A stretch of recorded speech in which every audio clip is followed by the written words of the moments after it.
position. Population Sor, Batuan Bohol, do hereby swear that I will and faithfully discharge to the best of my knowledge and ability the duties of my present position and of all others I may hereafter hold under the Republic of the Philippines, that I will bear true faith and allegiance to the same, that I will obey the laws, legal orders, and decrees promulgated by the duly constituted authorities of the Republic of the Philippines, and that I impose this obligation upon myself voluntarily without mental reservation or purpose or evasion. So help me God. So gantagan po si Mang Pakpak. Natimahin ni nanumpa mo sa Ginoo, nanumpa mo sa tanan. Sa ako rin ka-facilitate. Kaya salamat. Huwag akong itawag isad ang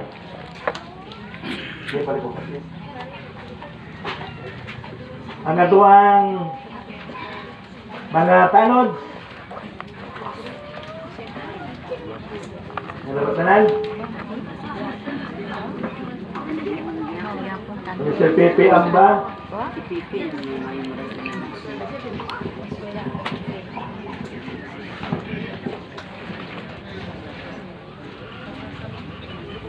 Mr. Anil Fidericos. Mr. Leo Lagura.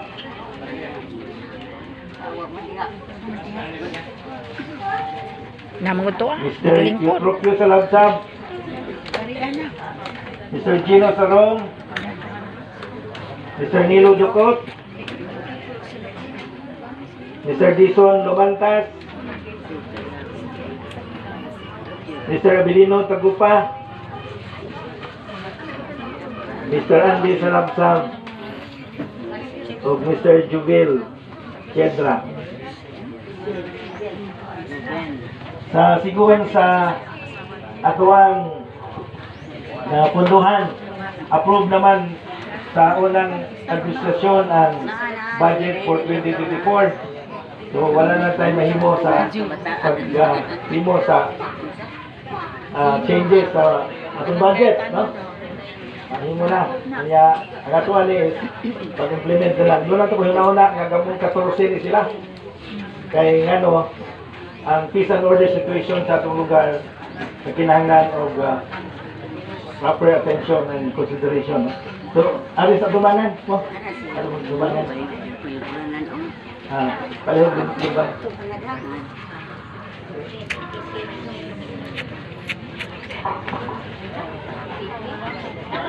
So, salamat po ang mga sige, matanong. Antik-antik ka?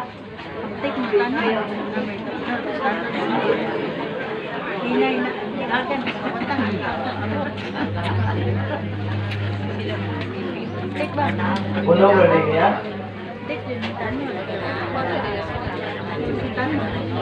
Sige, jama. Naatos mo po. Tek mo makatan mo tayo.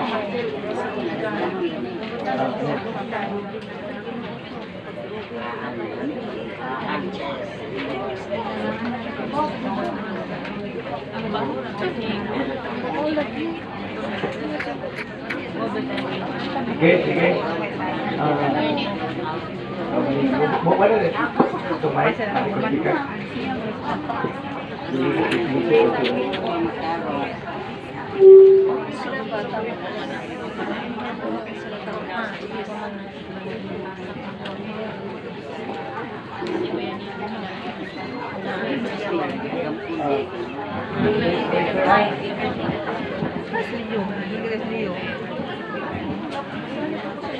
Inom pa.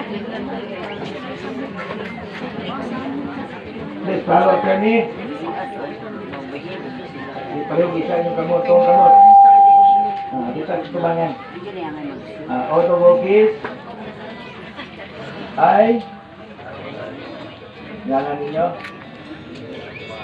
Having been duly appointed to the position of Barangay Tanod o Bugason Sur, Batwan Bohol, do hereby swear that I will and faithfully discharge to the best of my knowledge and ability the duties of my present position and all others I may hereafter